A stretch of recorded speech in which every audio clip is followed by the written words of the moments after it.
Toute grande maison a besoin d'un bon personnel. C'est ce que ma mère m'a dit alors que mon fils de 5 ans, Léo, sortait un lourd tablier de nettoyage industriel, gris de son paquet cadeau de Noël. Elle n'a pas scié, elle n'a pas bégayé, elle a juste souri. Ce sourire fin et crispé, et a pointé du doigt le set de ballet professionnel qu'elle avait emballé pour ma fille. Théo dirigera cette famille un jour. A-t-elle continué en désignant mon neveu, qui déchirait déjà l'emballage d'un drone à 1800 €. Il doit apprendre à diriger. Tes enfants doivent apprendre leur place dès maintenant. And use and freeze and the settings and make satay. Tewarikane. Faisant vrombir les hélices du drone près de la tête de mon fils. Ouais. A-t-il raillé? Assure-toi d'enlever la boue de mes bottes avant de partir. Problem 7. And find. Je n'ai pas crié. Je me suis simplement levée. J'ai pris les tabliers des mains confuses de mes enfants. Je les ai jetés directement dans la poubelle. Et j'ai franchi la porte d'entrée, sans dire un seul mot, avant de vous dire ce que j'ai trouvé sur mon serveur le lendemain matin, et exactement comment je leur ai fait payer ces tabliers. Laissez un commentaire pour me dire d'où vous écoutez. Je veux voir jusqu'où cette histoire voyage. Le trajet de retour vers mon appartement était terrifiant de silence. Léo et Mia se sont endormis sur la banquette arrière avant même que nous atteignions l'autoroute, serrant l'espace vide où auraient dû se trouver de vrais cadeaux. Je n'ai pas allumé la radio. J'avais besoin de silence pour assimiler le fait que je venais de m'orpheliner moi-même. Pendant 32 ans, j'avais été la fille parfaite, la réparatrice, le filet de sécurité. Mais alors que les kilomètres défilaient, j'ai réalisé que je ne pleurais pas la perte de mes parents. Je pleurais le temps que j'avais gaspillé à essayer d'acheter leur amour. Quand nous sommes rentrés, j'ai porté les enfants au lit. Je les ai bordés, et je suis allée directement dans mon bureau. Je n'ai pas fait de thé.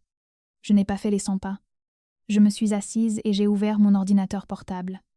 Je suis l'architecte paysagiste principal pour l'un des cabinets les plus agressifs de la ville. Mais depuis 3 ans, je conçois en secret le projet Cité verte pour l'entreprise de ma famille. C'était censé être mon héritage. Un immense système de parcs urbains écologiques, valant des millions. Mais parce que je ne m'appelle pas Julien, mon père a insisté pour que je fasse le travail dans l'ombre pendant que mon frère assurera les réunions. Je me suis connectée au serveur privé de l'entreprise. Mon plan était simple, révoquer leur accès. Tatouer mes dessins en filigrane et m'en servir comme levier pour obtenir des excuses. Mais au moment où mon écran s'est allumé, j'ai arrêté de respirer. Les journaux d'accès défilaient en temps réel. Quelqu'un était actuellement connecté en tant qu'administrateur. J'ai fixé l'écran et, pendant 1 seconde, ma résolution a vacillé. Pourquoi étais-je surprise? Pourquoi une partie de moi voulait-elle encore appeler mon père pour demander une explication? C'est la chaîne invisible du survivant. C'est une dette psychologique que l'on vous a appris à croire que vous devez. Depuis l'âge de 6 ans, mes parents m'ont appris que Julien était l'investissement et que j'étais la police d'assurance. Je n'étais pas juste une sœur. J'étais le donneur d'organes, le compte en banque, le plan de secours. Ils m'ont conditionné à croire que ma survie était un privilège qu'ils m'accordaient et que le loyer était dû chaque jour. Il y a 3 ans, mon père m'a appelé en pleurant, disant que l'entreprise allait couler. Il a dit qu'ils allaient perdre le domaine familial. J'ai vidé toutes mes économies, 45 000 € que j'avais grattés. Je leur ai fait un chèque pour sauver l'héritage familial. 2 semaines plus tard, Julien est arrivé dans un SUV de luxe flambant neuf à 65 000 €. Quand j'ai posé des questions à ce sujet, ma mère m'a dit d'arrêter d'être jalouse. Que les apparences comptaient pour les affaires. J'ai ravalé cette rage. Je me suis dit que j'aidais. Mais je n'aidais pas. Je payais une rançon pour un amour qui n'existait pas. Mais assise là dans le noir, regardant le curseur clignoter, la chaîne a finalement cassé. Ils avaient formé une servante. Oui, mais ils avaient oublié que la servante est celle qui détient les clés du château. J'ai regardé de plus près le répertoire de fichiers à l'écran. Le dossier maître, Cité verte, n'était pas seulement consulté. Il était déplacé. J'ai regardé la barre de progression avancer vers les 100%. Déplacement des fichiers. Pas copie. Déplacement. J'ai essayé d'annuler la commande. Mes doigts volant sur le clavier pour initier un verrouillage à distance. Mais une boîte rouge a clignoté sur l'écran. Accès administratif révoqué. J'ai fixé ces 3 mots. Ce n'était pas juste un message d'erreur. C'était un avis d'expulsion. J'ai essayé les sauvegardes, corrompues.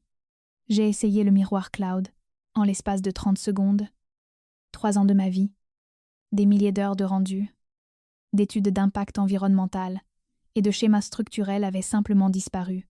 Le projet Cité Verte n'était pas juste une pièce de portfolio. C'était un contrat de 5 millions d'euros que j'avais construit de zéro. C'était l'avenir du cabinet. Et maintenant, c'était parti. Mon téléphone a vibré sur le bureau, bourdonnant contre le bois comme un coup de semonce. Je l'ai ramassé. C'était un message de Julien. Non. Pas de « Joyeux Noël ». Pas de « Désolé pour maman ». Juste une photo. C'était un selfie. Il était assis à l'arrière d'une voiture de luxe, tenant une flûte de champagne en cristal, arborant ce sourire suffisant et intouchable qu'il avait sorti de tous les excès de vitesse et de tous les échecs scolaires de sa vie. La légende disait « Merci pour l'héritage. Tati, ne t'inquiète pas. Je mettrai mon nom dans le cartouche pour que ça se vende vraiment. Toi, contente-toi de balayer. Isberousis, je n'ai pas jeté le téléphone. Je n'ai pas pleuré. J'ai senti un calme étrange et froid s'installer en moi.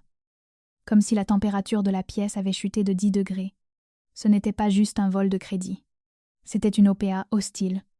Julien savait qu'il ne pouvait pas concevoir une niche pour chiens. Encore moins un écosystème urbain. Il avait besoin de mon travail pour décrocher le partenariat avec le Global Developers Group cette semaine. Mais il ne voulait pas seulement l'argent. Il voulait m'effacer.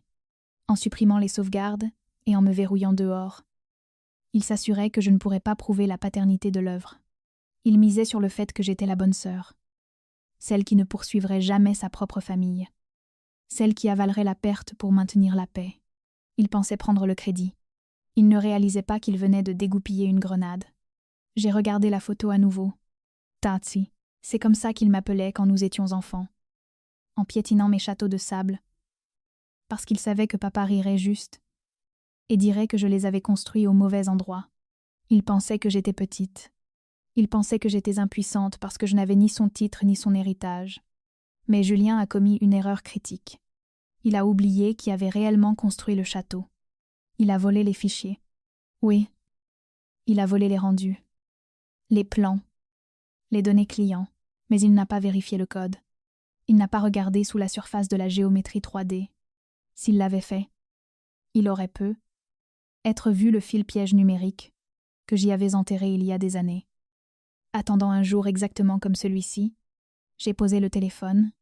Je n'avais pas besoin d'appeler un avocat. Je n'avais pas besoin de supplier pour récupérer mon accès. J'avais juste besoin d'être dans la pièce quand il essaierait de vendre un produit qu'il ne comprenait pas. La panique. C'est pour les amateurs. C'est pour les gens qui croient que le monde est juste.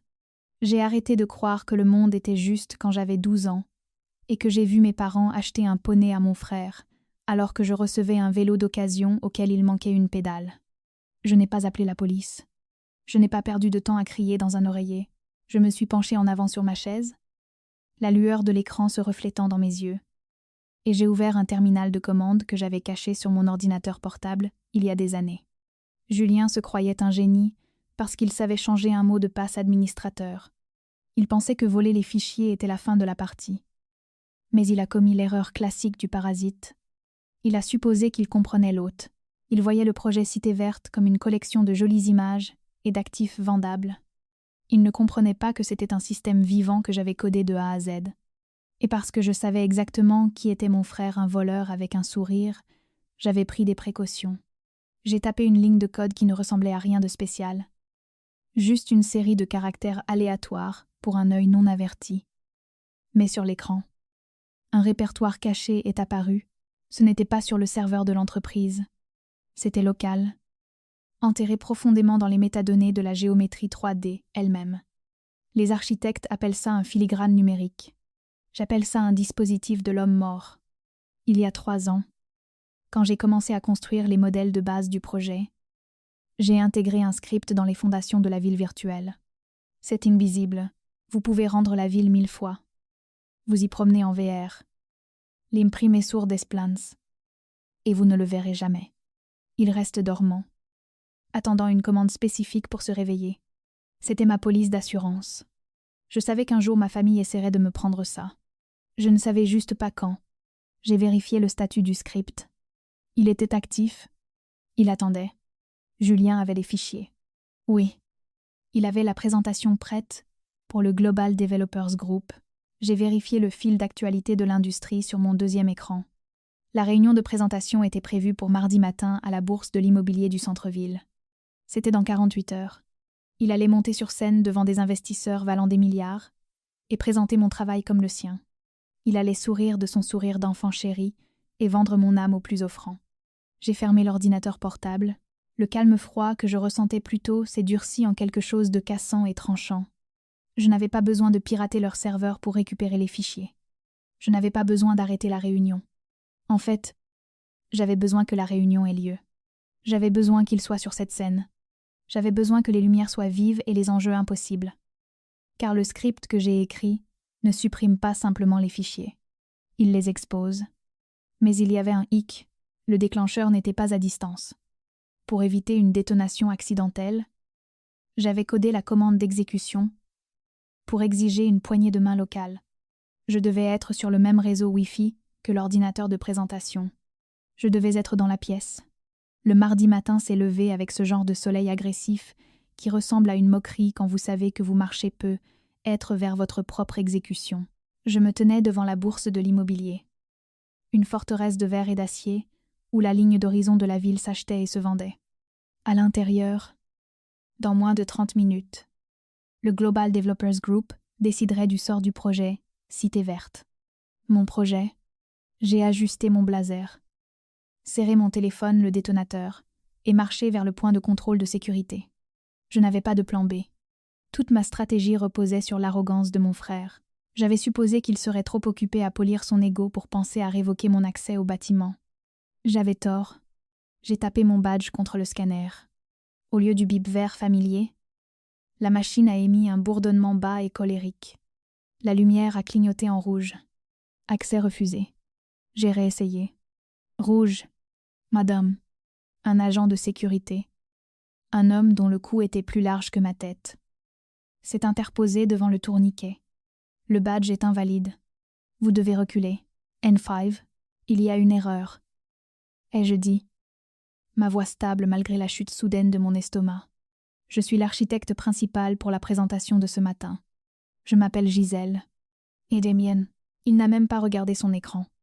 Le système indique que vos identifiants ont été effacés hier. Licencié pour faute grave. Vous êtes sur la liste des personnes interdites d'accès. Ismendaf, licencié. Julien n'avait pas seulement volé le travail. Il avait anticipé que j'essaierais de le sauver.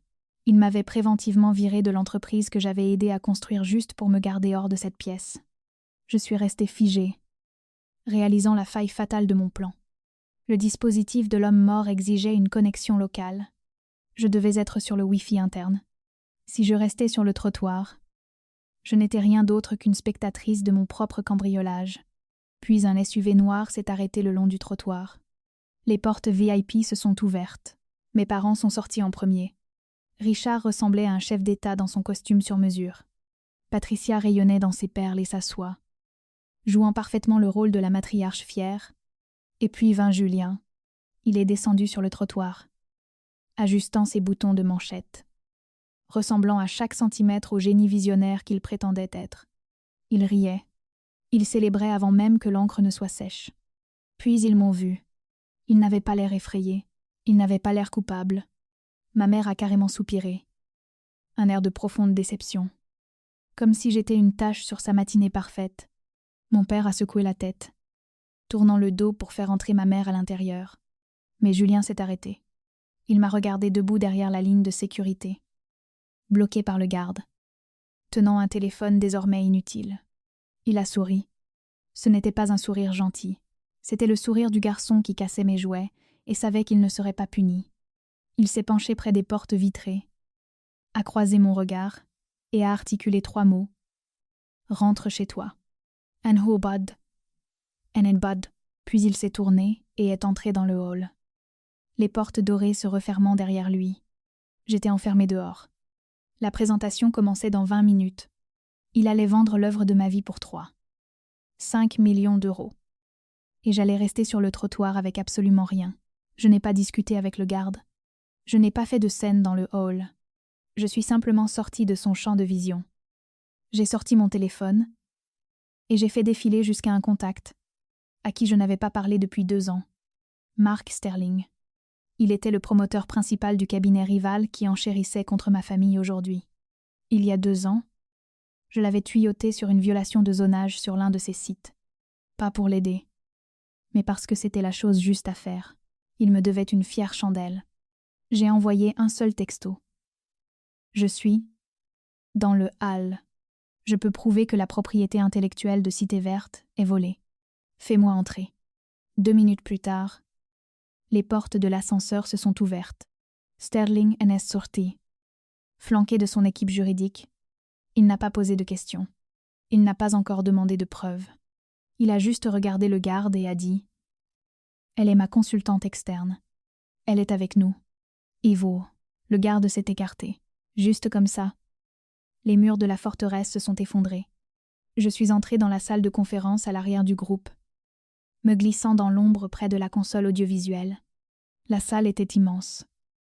Mais tout l'oxygène était aspiré par l'homme sur scène. Julien était dans son élément. Il se tenait devant un mur LED de 6 mètres, affichant un modèle 3D rotatif de ma ville. Il avait l'air confiant, charismatique et complètement frauduleux. Cet écosystème, disait-il en faisant de grands gestes, est né d'une vision que j'ai eue il y a 3 ans.